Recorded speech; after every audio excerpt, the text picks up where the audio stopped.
नमस्कार मंडळी, आजचा विषय थंबनेल बघून तर तुमच्या ध्यानातच आला असेल. दारू पिणं ही तुमची फक्त सवय आहे का ती व्यसन बनत चाललंय? हा मुद्दा सगळ्यात महत्वाचा आहे बघा.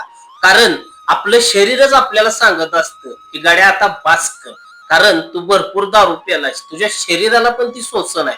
आणि ह्याच विषयावरती आपण आज अशी 5 लक्षणं सांगणार आहे जे तुम्ही दुर्लक्ष करणं खूप धोकादायक आहे बघा. आपल्या शरीरावर जर थोडस जरी प्रेम करत असाल ना, तर हे लक्षणं दिसत असेल तर तुम्ही तात्काळ आपण करायचं काय हे सुद्धा मी तुम्हाला सांगितलेलं आहे. तर ते लक्षणं काय आहेत जाणून घेऊया ह्या व्हिडिओच्या मार्फत. पहिलं लक्षण जर म्हटलं तर आता तुम्ही एक विचार करा.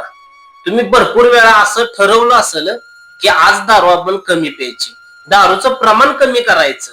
ही प्रत्येक जणाच्या डोक्यात येणारा विषय आहे. तुम्हाला वाटतं, मला वाटतं, प्रत्येकाला वाटतं की आपल्या पुरताच आपण विषय घेतो, पण हा सगळ्यांच्या डोक्यात असतो की आज पिली, उद्यापासून दारूचं लिमिट कमी करायचं बाबा. 1 क्वार्टर पितोय तिथं अर्धी प्यायची, 2 पितोय तिथं 1 प्यायची.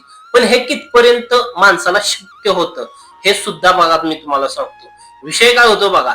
माणसाने कितीही प्रयत्न केला तरी ज्या माणसाला शरीरच दारू जर मागत असतं तर त्या माणसाला हे लक्षण कधीच थांबवून देत नाही. तुम्ही अर्धी प्याला ना की त्या माणसाचा सूर लागतो, तो माणूस अजून पेतोच आणि हे ठरवलेलं सगळं मातीत जातं. अनेकदा माणूस विचार करत की आज दारू प्यायची नाही, पण जेव्हा दारू प्यायचा टायमिंग होतो तेव्हा तोच माणूस स्वतः इच्छा मनात नसताना सुद्धा तिथं जातो. ह्याला कारण काय असतं की ती आपली व्यसन लागत चाललंय. ध्यानात ठेवा, जोपर्यंत माणसाला दारू प्यायची सवय असते तेव्हा माणूस आठवड्यातून, 10 दिवसातून, 15 दिवसातून एकदा पेत असतो. पण जेव्हा माणसाला व्यसन चालू होतं ना तेव्हा अशी लक्षणं दिसायला लागतात. आता दुसरं लक्षण जर म्हटलं तर हे तर सगळ्यात गंभीर लक्षण आहे बघा. कारण माणूस, तुम्ही विचार करा, सुरुवातीला तुम्ही दारू पिता, जोपर्यंत तुम्हाला दारूचं व्यसन लागत नाही तोपर्यंत माणूस काय करतं, कधीतरी मित्रांच्या बरोबर बसतं, कधीतरी पाहुणे रावळं कुठे गेला, बाहेर गेला, लग्न असू काय असू, समारंभ असू, कधीतरी पितो माणूस. पण ज्या टायमिंगला आपल्या आयुष्यात दारूला महत्व जास्त होतं ना त्या टायमिंगला समजायचं माणूस दारूच्या आहारी गेला.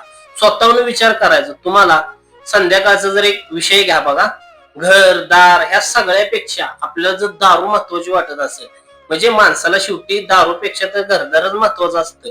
पण एक विषय बघा, उदाहरण कसं जोडायचं ते सुद्धा मी तुम्हाला सांगतो. ज्या टायमिंगला तुमच्या खिशात 100 रुपये आहेत, तुम्ही घरी येताय, तुम्हाला घरी एखादी वस्तू घेऊन जायची असेल, तुम्ही विचार काय करता की जाऊ दे, आज राहू दे, उद्या पैसे भेटल्यावर ती वस्तू आपण घेऊन जाऊ. पण ते 100 रुपये तुम्ही दारूला घालवता. हेच तर दारूचं महत्वाचं लक्षण असतं. माणसाला माणसापेक्षा, घरच्यापेक्षा, आपल्या सगळ्या संसारापेक्षा जेव्हा दारू महत्वाची होती ना तेव्हा हे लक्षण दिसायला लागतं बघा. माणसाला जेव्हा दारूमुळे जरी शरीराला त्रास होत असला तरी माणूस काय म्हणतो, जाऊन दे, आजच्या दिवस पिऊया. दुसऱ्या दिवशी म्हणतो आजच्या दिवस पिऊया. पण हा त्रास माणसाला हळूहळू वाढत असतो. हा वाढलेला त्रास सुद्धा त्या माणसाला कळत नाही. त्या टायमिंगला घरात भांडणं होतात, त्याचबरोबर पैशाची अडचण होती, कामावर सुद्धा परिणाम होतो, तरी माणूस फक्त दारूचाच विचार करतो. त्या टायमिंगला समजायचं खरं तर आपण दारूच्या पाकच आहारी गेलो आणि दारूचं व्यसन आता आपल्याला कुठेतरी थांबवाय पाहिजे. हे तिसरं लक्षण आहे बघा मंडळी, आणि हे सगळ्यात महत्वाचं लक्षण आहे. ह्याच्यानंतरची 2 लक्षणं ऐकून तुमच्या पायाखालची खरं तर जमीनच हादरल.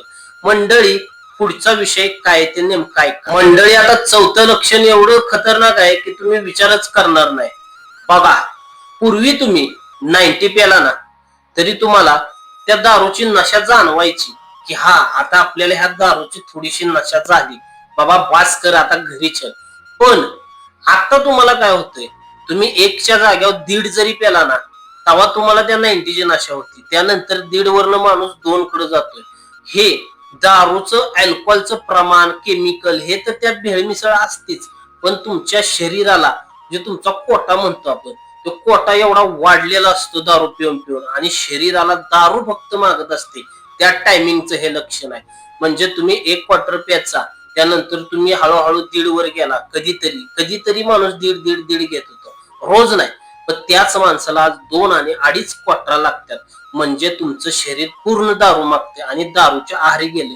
हे सगळ्यात गंभीर लक्षण आहे बघा मंडळी. आता 5वं लक्षण बघा. माणसानं समजा दारूच बंद केली. कोणत्या माणसानं? ज्या माणसाला दारूच्या आहारी भरपूर गेलाय, त्या माणसानं दारू आज बंद केली. विषय बघा.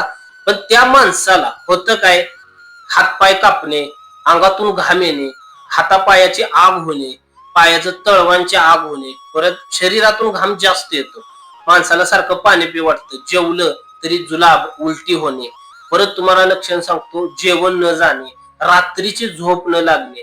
पण हे लक्षण सगळ्यात चांगलं.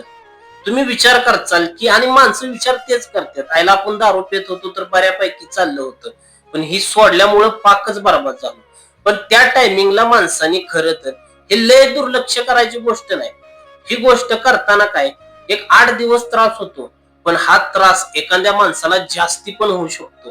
त्यामुळं डॉक्टरांचा सल्ला त्या टायमिंगला नक्की घ्यावा. पण त्या माणसानं नंतर परत सोडून अजून लगेच चालू केली तर परत त्या माणसाचं शरीर हाय असं चालू होतं, पण शरीर आतनं झिजत असतं, ते माणसाला वरून कधीच दिसत नाही. हा 5वा मुद्दा आहे. मंडळी, तुमच्या शेजारी कोण असो किंवा तुमच्या मित्र सर्कल मध्ये कोण असो, अशा लोकांना दोष देणं खरंच चुकीचं आहे. दारू पिणाऱ्या माणसाला दोष देणं खरंच चुकीचं आहे. आणि तुम्ही नीट ऐकलं, कारण अशा माणसाची मनापासून इच्छा असते की आपण दारू सोडायची, आणि ते लोक प्रयत्न बी करतात, पण त्या प्रयत्नात काय लोक यशस्वी होतात आणि काय लोक होत नाही. पण तुम्हाला सांगतो, जर असा तुमच्या एखाद्या मित्रानं किंवा घरात कोण असेल त्यानं असा प्रयत्न केला, त्याला जर त्रास होत असेल तर जवळच्या डॉक्टरपाशी नक्की न्या आणि डॉक्टरांचा सल्ला घ्या. कारण तो माणूस स्वतः करत नसतो, तर दारू कोणच पेत नसतो. त्यामुळं त्या माणसाची काळजी घेणं तर आपल्या हातात आहे. त्या माणसाला तुम्ही जेवढं टेन्शन द्याल तेवढं तो माणूस अजून जास्त दारू पितो. पण त्या माणसाला जर तुम्ही समजून घेतलं, टेन्शन त्याचं कमी केलं, तर तो माणूस खरंच सुधारणार. आणि ही गोष्ट भरपूर ठिकाणी झालेली आहे. मंडळी, तर भेटूया पुढच्या व्हिडिओमध्ये.